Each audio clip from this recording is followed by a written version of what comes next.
development strategy, China's Commerce Ministry has unveiled a 5-year plan for high-quality development of rural e-commerce, aiming for a comprehensive, efficient service system. New heights, China's low-altitude economy is expected to reach $280 billion by 2030. Fresh outlook. The German Chamber of Commerce and Industry reports that over 40% of German industrial firms are looking to invest abroad, citing cost reduction urgency. From CGTN headquarters here in Beijing, this is Global Business. I'm Xiao Vandenberg. The Ministry of Commerce has released an implementation plan to promote high-quality development of e-commerce in China's rural areas. The plan aims to build a rural e-commerce service system with complete facilities, active market entities, smooth circulation, and efficient services within 5 years.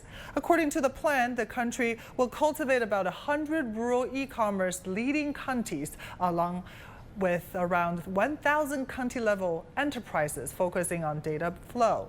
Besides, the plan also aims at building e-commerce live streaming bases and improving the ability of rural e-commerce to drive employment and entrepreneurship. The State Council on Wednesday issued an action plan to promote large-scale equipment renewal and trade-in of consumer goods. According to the action plan, by 2027, the scale of equipment investment in industry, agriculture, and some other key areas will increase by more than 25% compared with 2023. The action plan also calls for stronger financial support for equipment renewals, especially in the production of green smart home appliances. China's Ministry of Finance released a policy guideline on Tuesday outlining major tax incentives to support technological innovation. More than 50 policies and over 40 tax regulations and industry management measures were included, covering startup investment, talent cultivation, and development of key industries.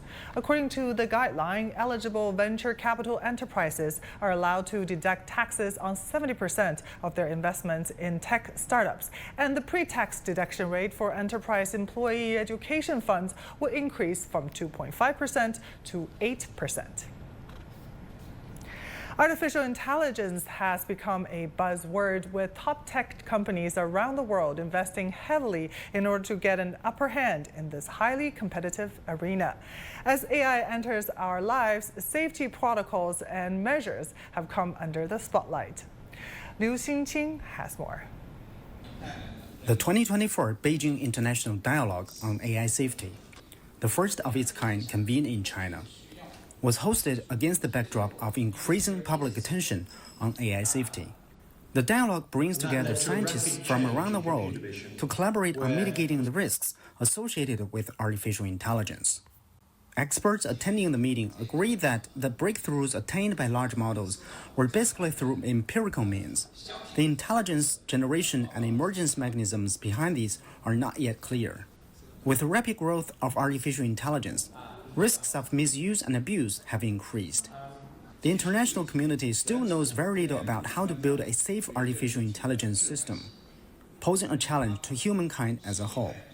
In particular, science doesn't know how to make sure that these future AI systems, which we call AGI, will be safe. And we should start working right now on both the scientific solutions to this problem and also the global political solutions to this problem. Making artificial intelligence safe is a critical requirement. Experts, governments, international organizations, and even the United Nations are focusing on this. I think this meeting provides an opportunity for industry experts to discuss technical means and measures to ensure AI security. This will also lead to the overall advancement of our AI security research work. The forum reached a preliminary consensus on global AI safety technology research, industrial practice, and governance. It also looks forward to establishing in China an international dialogue and exchange mechanism for AI safety, so as to promote the healthy and sustainable development of global artificial intelligence. 刘信群 CGTN 北京。 Now we zoom in on China's low-altitude economy, a term that's been written into this year's government work report as one of the new quality productive forces. In China, low-altitude flying generally refers to drones and aircraft that do not fly higher 1,000 meters above ground. According to the Civil Aviation Administration, China's low-altitude economy was worth around $70 billion in 2023.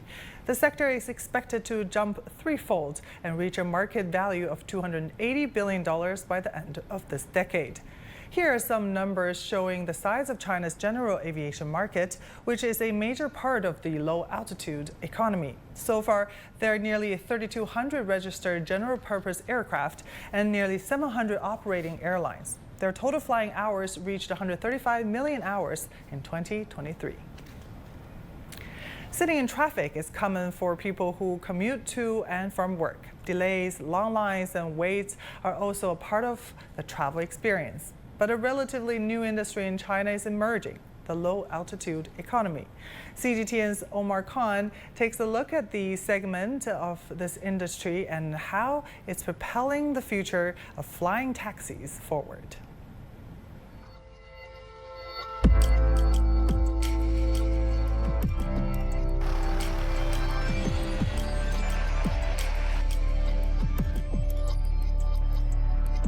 The cost to take from Shenzhen to Zhuhai in the future will not be more expensive than taking a DD. For many of those from my generation, we grew up with movies and cartoons bringing to life some of our fantasies and notions of what our future may look like. A lot of this fiction-based storytelling revolved around technology, with the flying car or flying taxi, something we all dreamt of witnessing. Now, without diving into the detailed history of aviation or transport, I want to take a look at arguably one of the latest forms of transport that's making waves around the world. It's one that hasn't truly come to fruition in terms of commercialization, but it's nearly there and has massive potential for the consumer, relevant industries, and the economy. Electric vertical takeoff and landing aircraft. Yeah, it's a mouthful, but luckily we can call it an eVTOL, and perhaps we'd better get used to hearing about it. To get a glimpse of what future travel could look like, I traveled to Shenzhen, a city that's building 600 landing and takeoff stations for low-altitude aircraft. It's a process that should be completed by next year. But my visit wasn't purely about the low-altitude economy's infrastructure. It was actually for a historic moment set to take place. Chinese aviation firm Autoflight was making their maiden flight from Shenzhen to Zhuhai, a cross-city and cross-sea journey, a global first. Despite not being able to get on board, I managed to get a front row seat and check out some of the eVTOLs before takeoff. What's pretty incredible is being seated here in an eVTOL. That's an electric vertical takeoff and landing aircraft. And the future of transport, especially here in South China, seems to be extremely bright. Today, a special day, not only for Autoflight, but the entire low-altitude industry. You can just imagine in a few years what this could possibly transform into, be it municipal travel or regional travel. That's going to be extremely accessible. And luckily for us, we can avoid some of the congested roads, avoid traffic, and of course, travel with the environment in mind. I catch up with Kellen Xie, the company's senior VP who I met late last year at the Zhuhai Air Show. It's both a busy and exciting day for him. But I want to know, what can this low-altitude industry bring to the economy? Late last year, there's a research institute in Shenzhen called IDEA. I can't remember the Chinese name, but they released a white paper about the low-altitude economy, which includes drones and eVTOLs. Yes. And they estimate by next year, the value that it could contribute to the Chinese economy, I believe, is $500 billion US.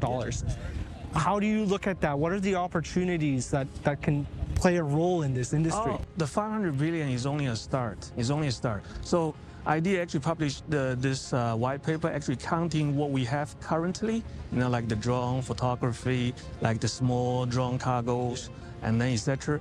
But they haven't really been sort of, calculating the much bigger potential that if the human transportation becomes available by taking this big eVTOL aircrafts, and the total size of the market will become much bigger, much bigger than 500 billion. Yeah. And the support for this industry and market is quite tangible.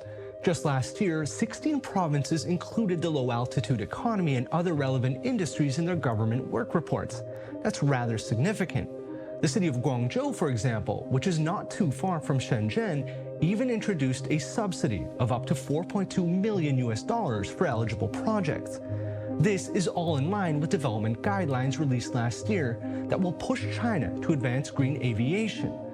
But when will the images and fantasy tales of my childhood cartoons become a reality?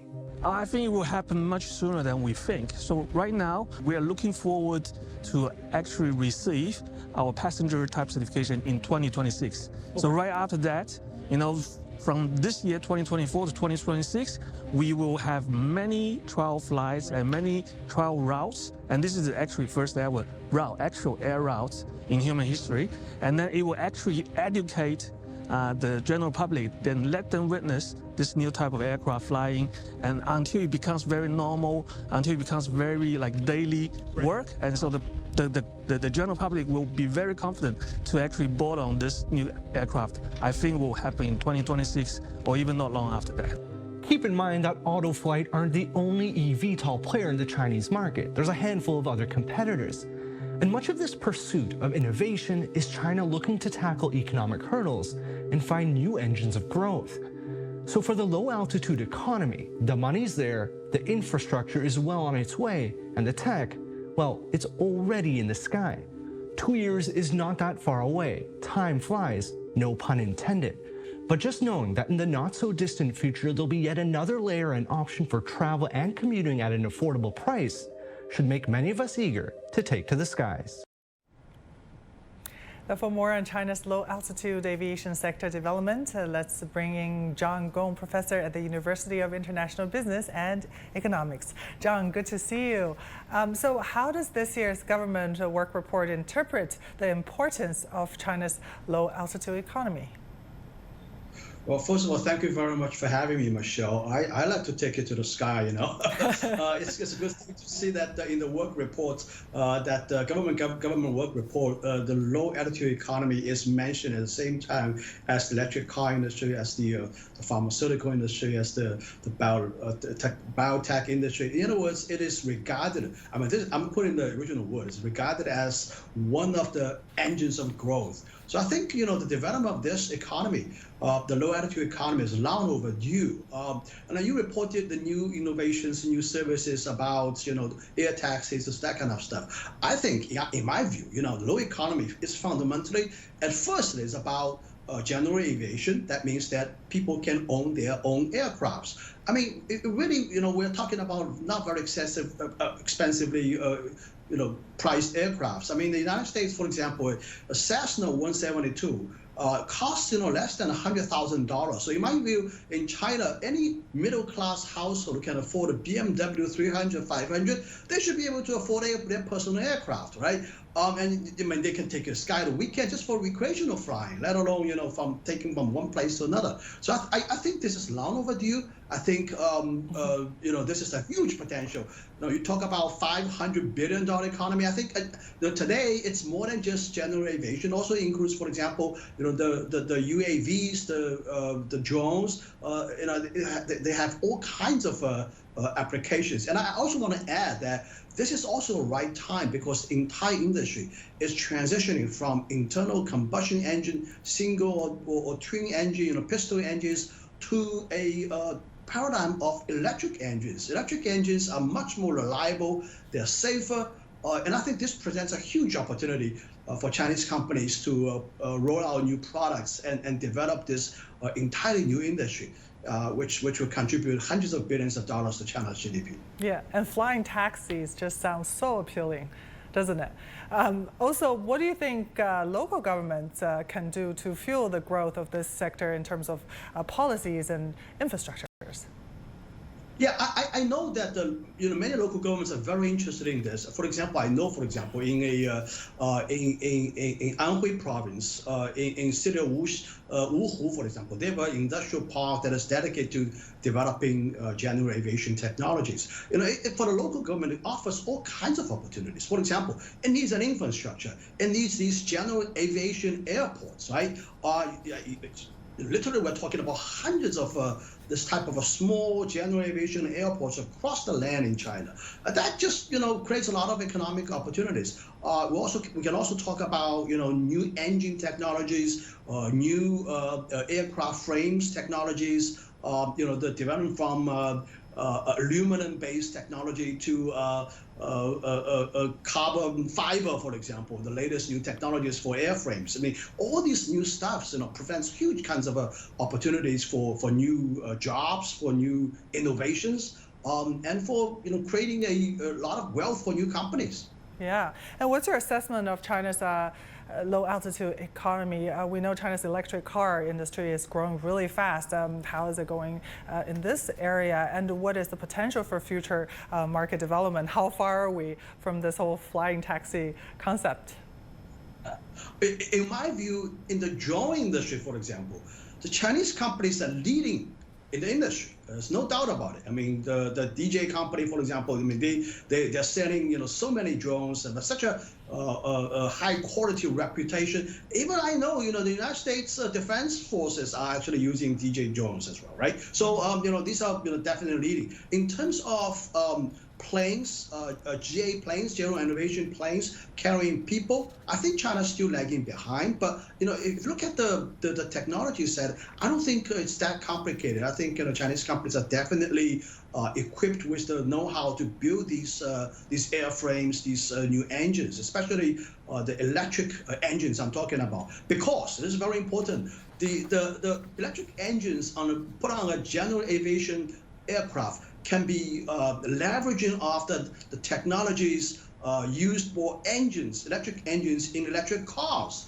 So so we're talking about low-cost electric engines, reliable engines, and I think this could be a really important impetus for the development of a new generation of general aviation airplanes coming from Chinese companies here. Good to know. Thank you so much for insights. Always great to have you on the show. Zhang Gong, professor at the University of International Business and Economics. You're watching Global Business, still to come. The German Chamber of Commerce and Industry reports that over 40% of German industrial firms are looking to invest abroad, citing cost reduction urgency.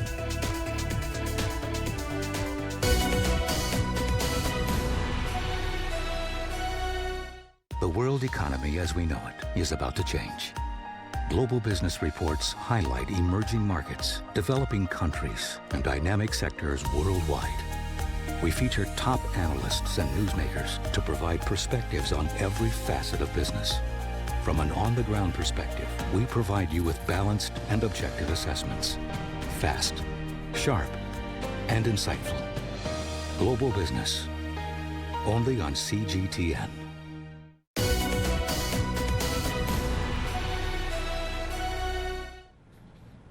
More than 40% of industrial companies in Germany are looking to invest overseas under pressure from increasing operating costs at home.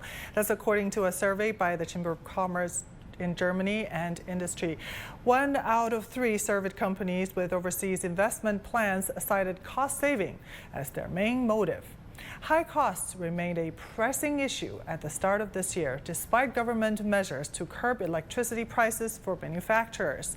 In Germany's pillar car industry, for example, production dropped 7.6% in January, according to official data. Meanwhile, a shortage of skilled workers is adding to the pressure. Lufthansa's cabin crew are continuing a strike that started on Tuesday, demanding higher pay. The Union of Flight Attendants, or UFO, is calling for a 15% wage increase due to high inflation.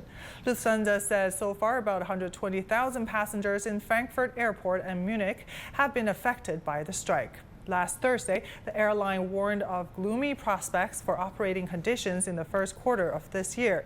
Both Lufthansa and UFO have agreed to return to the negotiating table to end the walkout.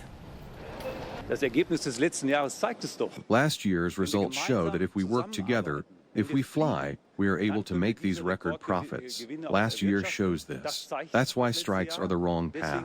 Strikes burn money. Let's return to the negotiating table to find solutions to once again make profit together. We are ready to return to the negotiating table once there is an offer which is right. The last offer on the table was simply not enough. After this period of coronavirus and high inflation, we need a real wage increase, and with the current offer, we would actually suffer a wage decrease. We can't accept that. U.S. plane maker Boeing has sent an internal message to employees asking them to take immediate actions to strengthen safety and quality. The guidance came after an audit by the U.S. Federal Aviation Administration found multiple non-compliance issues at Boeing's production line. Boeing's management will also set up additional training for relevant employees, establish weekly compliance checks, and dedicate a portion of each shift to review procedures and check tools. The FAA audit was in response to an incident that took place on an Alaska Airlines flight in January when a fuselage panel on a Boeing MAX 9 plane blew off 7 minutes after takeoff. It didn't cause any deaths or severe injuries among the 171 passengers and 6 crew members, but led to an emergency landing. The hospitality industry is forecast to continue to grow this year, but it is facing multiple challenges. Hoping to lead this discussion is the world's oldest hospitality management school, EHL, which forging stronger links with China. CGTN's Catherine Zhu has more. Founded in 1893 on the wave of a tourism boom in the Swiss Alps, today, EHL has held the #1 university ranking for a hospitality business school for the past 5 years. With a strict dress code, students here are schooled in multiple disciplines, including culinary and service skills, event planning and entrepreneurship. When we are talking about management, you need to understand the basics, stewards with housekeeping, events or catering. You need to know the basics to be able to understand, because for me the most difficult job in the world is to manage people, and you need to learn this slowly by slowly. The students are being prepared for an industry which was badly impacted by COVID-19, but which has bounced back. Profitability is back big time. Most hospitality operations are more profitable than they have been in 2019. I would say the biggest challenge is talent shortage. We need talent in operations, and companies need to learn how to attract talent and then how to keep them. Since 2019, there's been a 50% increase in the number of Chinese students coming to study at the EHL here in Lausanne. Currently, there are around 600 students, meaning the country makes up the 3rd largest student body behind Switzerland and France. Perfect. Try to get a bit of speed. Shaking up his career prospects is 18-year-old Ryan Lau from Hong Kong. Just a few weeks into a bachelor's degree in hospitality, Ryan is still settling in. It's amazing. Everyone's really nice, the atmosphere and the vibe is all really nice, and you get to do a lot. Like, it's very different from a usual university where you study the same thing for 1 year, whereas here you get to do different things every week, every 2 weeks, and it's just lots of fun. With fees running at over $200,000 across a 4-year bachelor's degree, EHL is out of reach for many aspiring hospitality students. But it is seeking to expand, with EHL forming partnerships to deliver its training in China, where 3 schools have been certified. It's currently in the process of working with a local partner in Sanya to offer its bachelor's program. Skills that are in demand. In China, as you know, we have really high quality infrastructure, facilities like hotels, but we are lacking is still service, service management, or maybe after-sales service culture, making sure that we can attract international travelers, not because China is huge, not because we have a long history, but because we can provide, world-class services for these people. And it's these skills that student Ryan Lau believes will set him apart when he returns home. Catherine Zhu, CGTN, Lausanne, Switzerland. Philmart is lighting up Hong Kong, and Alibaba just dropped some big news there. They're launching the Hong Kong Cultural and Art Industry Revitalization Program. They're pouring over $639 million into Hong Kong's film and TV scene for the next 5 years. Hong Kong is hosting Film Art, Asia's largest marketplace for film and entertainment. At this 3-day event, Alibaba Digital Media and Entertainment Group, or ADME Group, announced the launch of the Hong Kong Cultural and Art Industry Revitalization Program. Alibaba's entertainment arm will invest over $639 million into Hong Kong's film and television industry over the next 5 years. 未来我们还需要更多新面孔。 In the future, we still need more new faces to keep up with the times and create a new generation of memories. Only in this way can the flavor of Hong Kong be passed down and continue on. We are willing to work with everyone for the new generation's growth, provide a stage, good scripts, build a good team, and cultivate budding talent, so that Hong Kong can spread globally and shine all around the world. Upcoming television series and films were introduced, including Prison Breakers starring Jessica Xuan and Moses Chen, as well as Trier of Fact starring Louis Koo and Eddie Peng. Under the new program, these projects are part of ADME Group's partnership with mainland and Hong Kong companies to produce film and television content and nurture new talent. Alibaba Pictures, a subsidiary under the group, also announced plans to set up a second base in Hong Kong. Meanwhile, streaming platform Youku, another subsidiary, has been riding on its success of Newsroom Queen, a recent series set in Hong Kong. It was co-produced with local television company TVB, and a sequel is in the works amongst others that are dubbed New Hong Kong Dramas. Youku has been collaborating with TVB since 2013 and has further collaborated with other companies like Media Asia and Shaw Brothers in recent years. Youku hopes to further expand to a new generation of directors and studios and broaden subject matters covered. I think the future is about developing together, which might trend towards a win-win advantage. Actually, Hong Kong and the mainland have different advantages. When Hong Kong returned to China, a huge group of talent, including directors and producers, went to the mainland and drove the development of film and television production there. As for how the mainland is complementary, our market is much bigger than Hong Kong. With material, there are more stories to tell with more content options to work with. Funding is relatively stronger and technology is more sufficient. Aside from conferences and forums, Film Art draws over 750 exhibitors from 25 countries and regions. There are many opportunities to network with industry players, especially since there are also other events running alongside Film Art here, including the Hong Kong Asia Film Financing Forum. Behind me, directors and producers are pitching for post-production funding for their films. It's also a chance for them to meet distribution agents and film festival programmers. These are all part of the Entertainment Expo, which offers a total of 10 arts and cultural events that showcases the best of Hong Kong's film, television, digital, and music entertainment. Anne Chang, CGTN, Hong Kong. And that will do it for this edition of Global Business. I'm Michelle Vandenberg in Beijing. Thank you for watching. Bye for now.